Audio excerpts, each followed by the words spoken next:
ఏ శుభకార్యానికైనా శుభారంభం.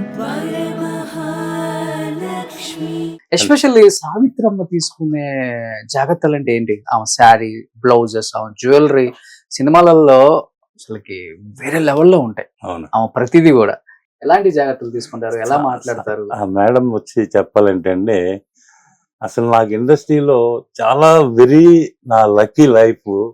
ఆవిడ దగ్గర ఫస్ట్ నేను అసిస్టెంట్ గా జాయిన్ అవటం అనేది నాకు భగవంతుడు ఇచ్చిన ఒక పెద్ద గొప్ప ఛాన్స్ అని చెప్పాలి.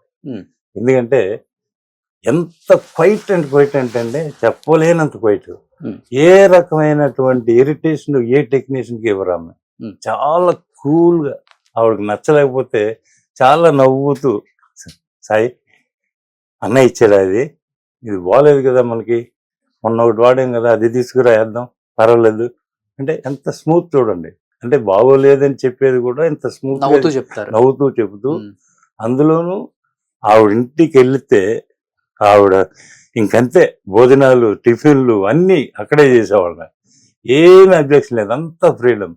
నేను హీరోయిన్ని, నా దగ్గర ఆ రిస్ట్రిక్షన్స్, ఇది దాటి రాకూడదు, ఇక్కడ రాకూడదు, అలాంటి ఏమీ లేవు.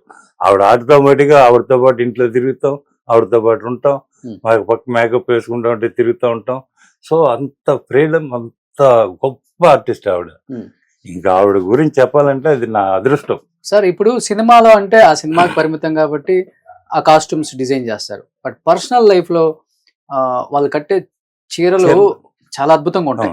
జాకెట్లు గానీ, అవి చాలా బ్లౌజెస్, జ్యువెలరీ కూడా చాలా. పర్సనల్ లైఫ్ లో ఎలాంటి ఎన్ని వేల రూపాయల శారీ పడేది అప్పుడు? చాలా కాస్ట్లీ అండి సావిత్రమ్మ. అప్పట్లో 8,000 శారీ అంటే ఈ రోజు మనకు దగ్గర 50,000. ఏం 50,000 సార్? 40 years అంటే చూడండి, ఇంకెంత అవుతుందో తెలియదు. అన్ని కాస్ట్లీ, అన్ని. ఆవిడది ఎలా ఉంటాయంటే హై పిచ్, ప్రతి విషయంలోనూ హై పిచ్. ఆవిడకి ఇలాంటి ఇదే ఉండదు. హై పిచ్ అంటే ఏదో అహంకారం కాదు, అది అలా బతకాలి. అదే తప్ప అహంకారం మాత్రం ఆవిడకి లేదండి. అహంకారం ఉంటే మేమందరం అక్కడ అలా బతికేవాళ్ళం కాదు, ఇంత స్టేజ్కి వచ్చేవాళ్ళం కాదు. అంత రకంగా ఆవిడ దగ్గర నేర్చుకుని ఆమె కట్టుకున్న ఒక్కొక్క శారీకి 2-3 ఎకరాలు కొనొచ్చు. నిజం. హైదరాబాద్, చెన్నైలో గ్రౌండ్ కొనొచ్చు. నిజం. అది ఒకటే కదండి, ఆవిడ ఒక రోజు ఖర్చు పెట్టే ఖర్చు మిగిలిస్తే ఎంతో మిగిల్చుకోవచ్చు. ఆవిడకి ఉండదు. అందరూ ఉండాలి, అందరూ కావాలి, అందరితో ఒక ఆప్యాయత. అంత గొప్ప ఆవిడ ఆర్టిస్ట్. ఓకే. సో ఒకసారి చీర ఒకసారి కట్టుకున్న చీర మళ్ళీ కట్టుకుంటారామా? మళ్ళీ ఎప్పుడో 1 నెల 2 నెలలు అవుతుంది. అంటే అన్ని చేంజెస్ ఉంటాయి ఆవిడకి. రోజుకు ఒక రకమైన శారీ, రోజుకు ఒకటి, అలాగా. ఓకే. So excellent. ఆమె డిజైన్ చేయించుకుంటారా మీతో? డిజైన్ చేసింది కట్టుకుంటారు? ఆవిడ చెప్తుంది, మనం డిజైన్ చేస్తాం. ఆవిడకంటూ ఒక అలవాటు ఉండిపోతుంది కదా, ఈ లెవెల్లో నెక్ లో ఉండాలి, ఈ లెవెల్లో ఇది ఉండాలి, అది మనం ఫాలో చేసుకుంటూ వెళ్ళిపోతా ఉంటాం. చిన్న ఏమన్నా ఉంటే మార్పులు చెప్తారు. సో మళ్ళీ ఆ చీరకు తగ్గ మ్యాచింగ్ బ్లౌజ్, జ్యువెలరీ చాలా ఇంపార్టెంట్. అది చాలా ఇంపార్టెంట్. చాలా పక్కా అండి, అన్ని పర్ఫెక్షన్ తో చూసుకుంటారు. ఒక రూమ్ కుంటే చీరలు అయితే చాలా. ఎందుకంటే మహానటి సినిమాలో చూపిస్తారు, ఆమె 2 చీరలు అమ్మితే పెళ్లి అయిపోయింది. నిజం అండి, నిజం. మహానటి నేను కొంచెం చేశాను సినిమాలో, క్యారెక్టర్ ఏదో ఒక క్యారెక్టర్కే. సో అలాగే కాదు, ఆవిడ లైఫ్ అది తీయటం, ఈ మధ్య సినిమా నేను చాలా హ్యాపీ ఫీల్ అయిపోయాను. ఒక మంచి వ్యక్తిత్వం అయినటువంటి సావిత్రి గారి సినిమాని ఇప్పుడు ప్రెసెంట్ గా మళ్ళీ తీసి దాన్ని పెద్ద సక్సెస్ అవ్వడం చాలా ఆనందపడ్డాను. సో రియల్ లైఫ్ లో అలానే ఉంటారా? సినిమాలో ఎలా చూపించారో వాళ్ళకి లేదు అని చెప్పకుండా జ్యువెలరీ కూడా దానం చేస్తారు, ఇది అదేనేం ఆలోచన ఏమీ లేదు. నేను చెప్పాను కదండి, ఆవిడ క్యారెక్టర్ గురించే. ఆవిడ అంత గొప్ప క్యారెక్టర్ ఆర్టిస్ట్ ఇంకెవరు లేరు. ఆవిడ లైఫ్ అలాడు. సో ఇల్లు కూడా అలానే ఉంటుంది సార్? పెద్దదండి బాబు, దగ్గర 1 ఏకర్ ల్యాండ్, పెద్ద బంగ్లా, వెనకాల ప్లేసు, సర్వెంట్లు అక్కడే, ఉండేవాళ్ళు అక్కడే, డ్రైవర్లు అక్కడే, 3-4 డ్రైవర్లు, అందరూ అక్కడే భోజనం. ఎంతమంది మధ్యాహ్నం భోజనం టైం కూడా అందరికీ అక్కడ భోజనం.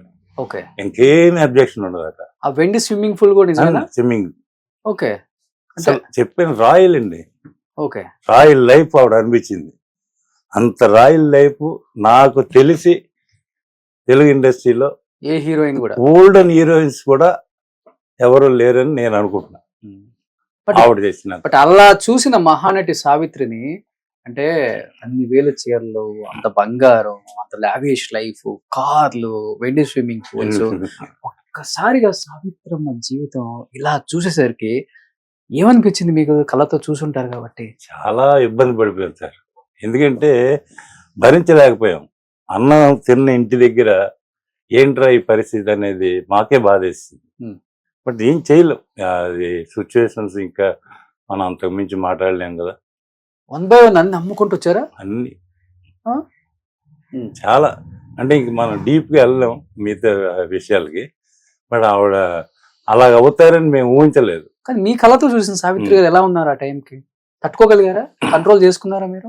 ఏం కంట్రోల్ చేసుకోక తప్పదు కదండి. అలా కంట్రోల్ చేసుకున్నాను తప్ప ఒక బాధ మనసులో, ఏంట్రా ఇలాగ అయిపోయింది, మనకి ఇంత గొప్ప ఇంట్లో బతికాం, ఇంత గొప్పగా ఉన్నాం, ఈ ఇల్లు అమ్మేస్తున్నారా, ఇది తీసేస్తున్నారా, ఇలాంటిది. ఉమ్. ఇంతలో ఎంత బాధ అంటే అది భరించలేనంత బాధ. ఉమ్. చివరిగా ఆమె చీరలు కూడా అమ్మేశారా?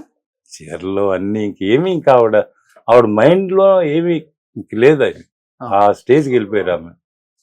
ఆ రోజున్న స్టేజ్ ఇప్పుడు ఆ లేటెస్ట్ గా ఆవిడ ఫినిషింగ్ స్టేజ్ చూస్తే అసలు విచిత్రమైన లైఫ్ అన్నమాట. ఇంత గొప్ప లైఫ్ లో ఇలాగా అని మాకే ఒక తట్టుకోలేనంత ఒక ఫీలింగ్. ఓకే, వెళ్ళారు సార్ చనిపోయినప్పుడు మీరు? వెళ్ళండి.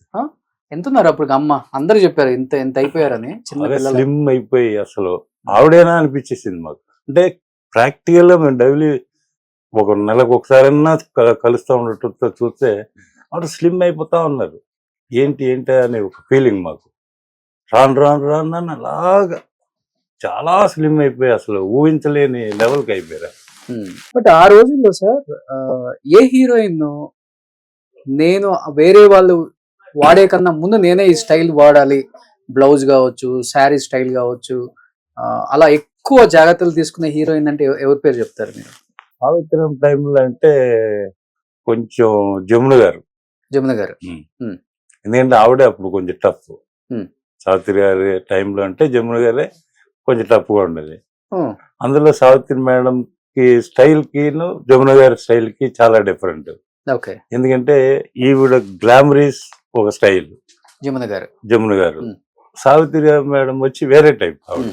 బట్ గ్లామర్ లేదని కాదు, ఆవిడ ఫిజికల్ కి తగినట్టుగా ఈవిడ ఫిజికల్ కి చాలా బ్రహ్మాండంగా సెట్ అయిపోతాయి. ఎందుకంటే జమున గారికి ఆ స్లిమ్నెస్ దాంట్లో వాళ్ళకి, ఆవిడకే ఎక్కువగా పోటీగా ముందు నాకే రావాలి, మనమే వేయాలి, మనమే చూడాలి ఇది అనే రకం వచ్చిన ఫస్ట్ వెరైటీ ఏదైనా సరే ఎంత కాస్ట్ అయినా నాకే కావాలనే డిమాండ్ మాత్రం ఆవిడలో ఉండేది. ఓకే, ఎక్కువ ఆమె ఫస్ట్ ఏది వచ్చినా గానీ ఫస్ట్ ఆవిడ.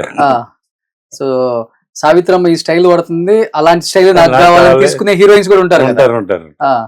అప్పుడు ఫేమస్ కదా సార్, వీ నెక్ అని, వీ నెక్, రౌండ్ నెక్లు విపరీతంగా, బఫ్ స్లీవ్స్ అని, 3/4 స్లీవ్స్ అని, ఇప్పుడు అన్ని అసలు ఒక్కొక్క రకమైన వెరైటీస్ కదా అప్పట్లో. అవును, ఇప్పుడేదో ఇప్పుడు పాడైన కాలం కానీ ఇది ఆ రోజుల్లో ఉన్న ట్రెండ్ ఇప్పుడు ఎందుకు ఉంది సార్? ఈ రోజు వచ్చినాయే ఇప్పుడు చేస్తున్నారు అంతా, మళ్ళీ రిపీట్ కొట్టడం ఏమీ లేదు.